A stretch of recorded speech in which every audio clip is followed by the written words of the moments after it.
وعلى آله وصحبه تابعين ومن تبعهم بإحسان إلى يوم الدين. اللهم اغفر لنا ولشيوخنا ولوالدينا وللمصنف وللحاضرين والمستمعين يا أرحم الراحمين. ثم أما بعد، ويقول المصنف رحمه الله: أبان كتابا كان جل ربي سرا جل رب رحمتها قدوفي. الأصل الثالث هندين سدي سادا كان يسي بيكون درقمته درس هرلال في برته في ديمنو كان هذا جدا. هذه درسين يقرب في ديمنو. الأصل الثالث هندين سدي سادا من الأصول الثلاثة التي يجب معرفتها والإيمان بها. كان نبني سلاما كمو بيك يا مني قوم صدرك أما كبو أصلي سديه تجرى جنة تقفى لبني دبرسنة lammaffaallee qaraaneeti jira jechuudha. Asliin tokkoffaa, lammaffaa, sadaffaa maali? Tokkoffaa maarifatul abdi rabba wa diinahu wa nabiyya. Rabbii fi beekuu, diinii fiitiif nabiyyii fi beekuudha jechuudha. Sanirraa kan sadaffaadhaa maarifatu nabiyyikum, nabiyyi keessan beekuudha jedha. Maarifatu nabiyyikum Muhammadin sallallahu alayhi wa sallama. Ergamaa keessan Muhammadin beekuudha. Muhammadin maaliif ergamaa yookiin nabiyyi jedheetuma maaliif hin dhiisne Muhammadin? Gaafa sanitti sababa barnootarraa beekumsarraa bakka beekumsi barnoonni itti argamu irraa fagaachuu Qureeshii Arabootaatiirraa kaka'e wallaalumaatu baay'ee lafa qabee jira. Biyya dhuunfatee jira wallaalumni dagaagee.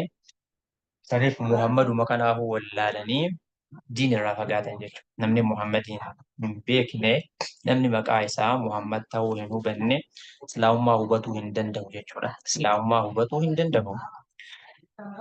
Nabi Muhammad beekuu keessatti akkuma Allah diin beekuu keessatti qadrii waajiba ta'uu dubbanne, Nabi Muhammad maqaa isaa yookiin waan Muhammadii wajjin wal qabatu beekuu keessattis qadrii waajiba ta'utu jira. Waan nama hundarratti dirqama ta'utu jira jechuudha. Nabi Muhammadii wajjin wal qabsiisee bu'uura afur beekuudhaan namni tokko Nabi Muhammadin beeka. Qofaa Muhammad maqaa isaa beekuudha. Maqaa isaa nasaboota yookiin sanyii firoota yookiin gosoota isaatiin malatti maqaa isaa beekuun waajiba. Saniif abbaan kitaabaa وهو إني محمد محمدي جدا. وهو محمد بن عبد الله محمد عبد الله ابن عبد المطلب عبد الله عبد المطلب كجدم ابن هاشم عبد المطلب المهاشمي جدي مقوت هذا أفوري لكاية أفران كان بودي الرقة بابتي جتورا أفران كان بودي الرقة بابتي مقوت هذا أفران كان ماليف لكاية سمبودا كا ولدت كبير بتي حكماس كيس جرو علماء والنيرو الراسوان توقف هذا أفران كان دبتون isaan kun firoottan dirqama rahimummaa namni osoo lubbuudhaan jiru yoo akaakota haga afurii ka qabaatu ta'e jara kana kaddamuun haqa rahimummaan qabanidha. Saniif haga afuriiti. Namni yeroo hedduu haga fedhe yoo jiraate akaakoon afur yoo jiraate shaniif jaha jiraatu hin danda'u. Saniif asirratti gabaabbatan gariin isaanii immoo kumusa boojuu keessatti warra qooda fudhatanidha. Boojuu irraa warra kumusaa warra sadaqaan isaan irratti haraamii jechuudha.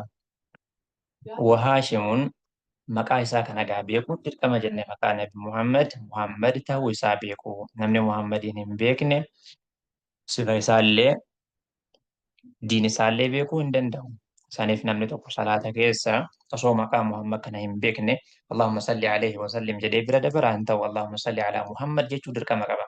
Akkasuma firqa jamaanni baay'een warra Imaamu Shaafii madhaba Imaamu Shaafii irraa kataan maqaa Nabi Muhammad khutbaa keessatti dubbatuun mul'isuun dirqama akka ta'e dubbatu. Warri Ahmad fa'aan sallii qofa yoo khutbaa keessatti godhanii maqaa dhiisan rakkina hin qabu yoo jedhanillee. Wahaashimuun haashim ammoo min Qureeshin Qureeshii irraahi. Waqureeshuun Qureeshiin ammoo min al-Arabi gosa Arabaa irraahi.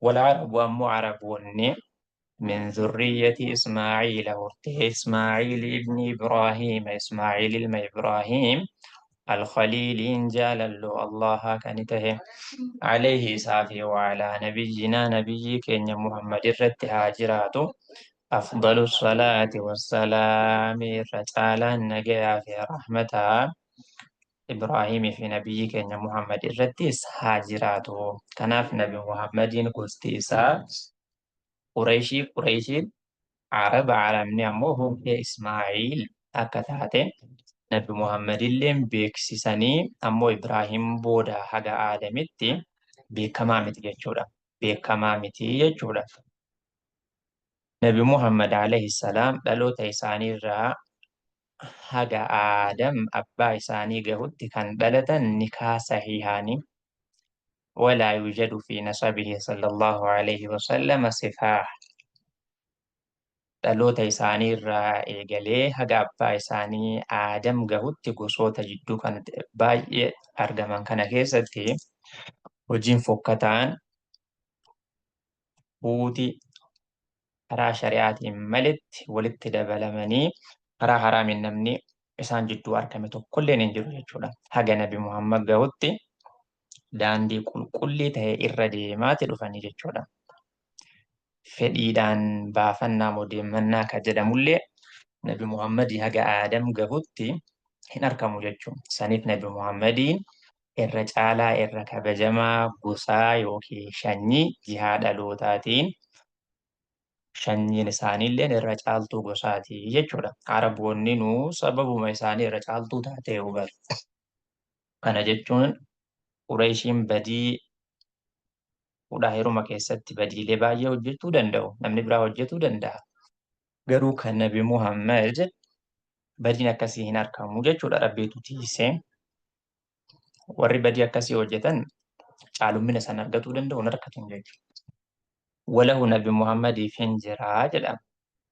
Min al-umri irraa ثلاث وستون سنة وقا جاتمي في سديه تجراه أما تجاتمي في سدي جراتني عمري ثاني قوتو كيستي يجودا عمري ثاني كان هو بيكون مالف برباچسا عمري ثاني بيكون سيرا إساني تاريخ إساني بيكتي إساني تهيدتي إسان جلديمو أسوأ هدنا قدتي إسان جلديمو راف نما فيدنا مغرغارة يجودا منها وقوتا فرتمان سنرا صفة إساني برتي عمري إساني يو برتي أما مقا إساني يو بيكتي اتهلتا نكون نبي لغاته نبي دين حقاتين أركمته أكست بيكتا أكما تقفى مقا إساني محمد تهو بيكون نما هندرت دركام جنتي إني لما فانا مو إني كوني قبريش ربي رسول ربي كربين فلتي Nabiyyummaadhaan nama hundarra caalchisee nabiyyi xumuraa godhateedha. Kana beekuun dirqama taha jechuudha. Inni sadaffaa immoo diin ittiin dhufe diin Nabi Muhammad. Nabiyyichi Muhammad jedhamu kun ittiin ergame diin haqaa ragaa haqaa qabuun ergamuu isaa beektee amanuun dirqama taha jechuudha. Afraffaan ammoo nabiyyummaa isaatiif ragaa ka ta'u nabiyyummaan yookiin ergamummaan isaanii kan sabatee mirkanaa'e qura'aanaan akka ta'e beekuun dirqama tahaa jechuudha.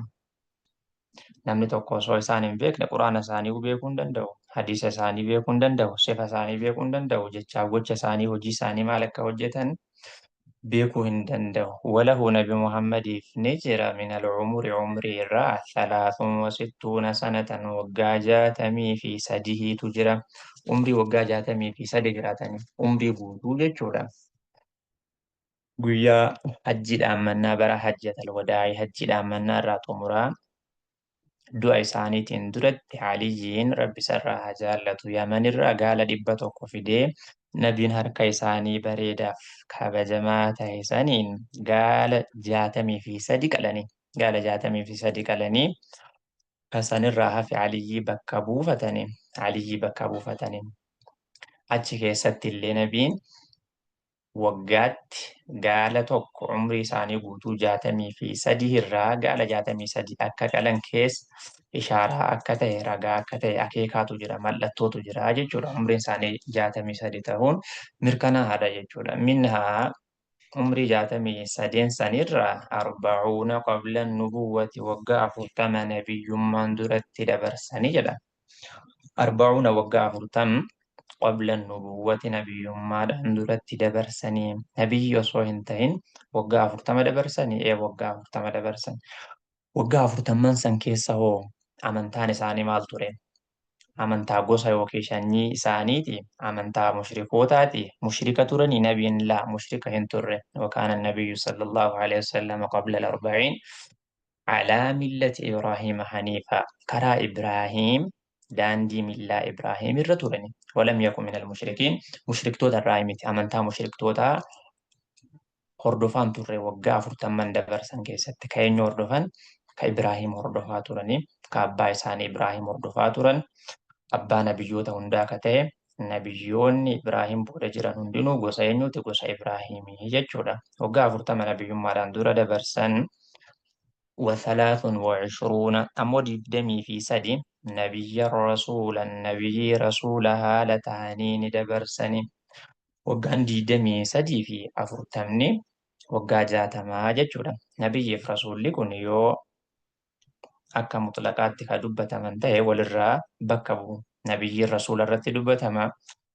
Rasuullinis nabiyyi irratti hin dubbatama.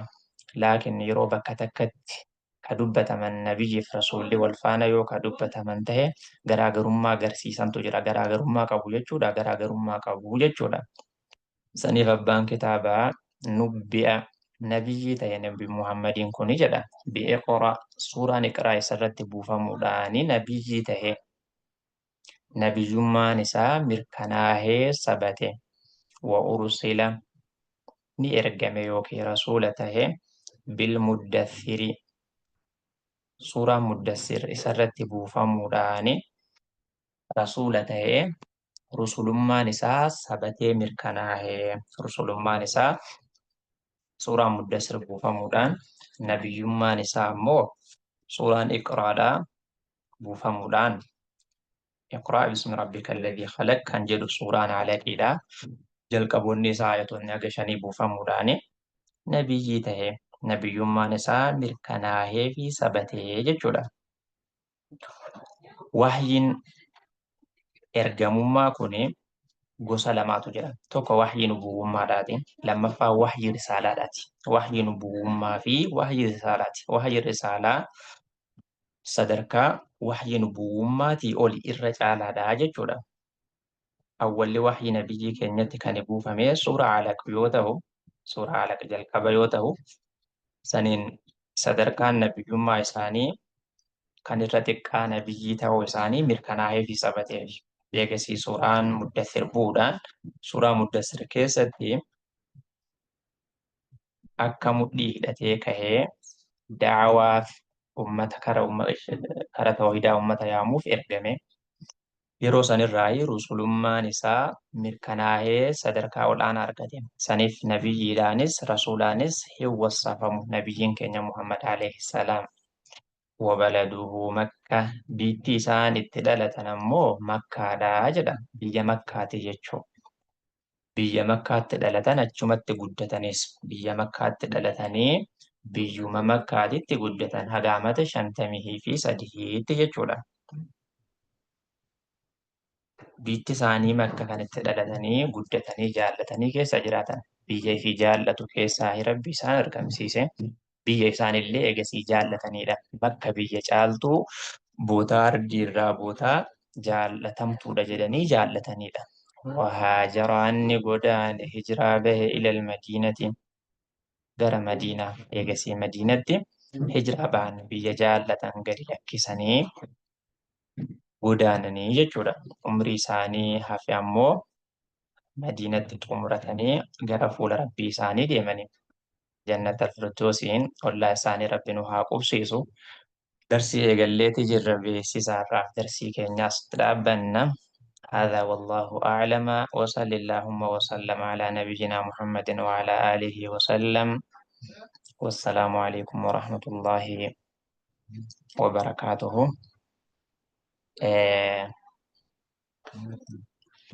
أصلي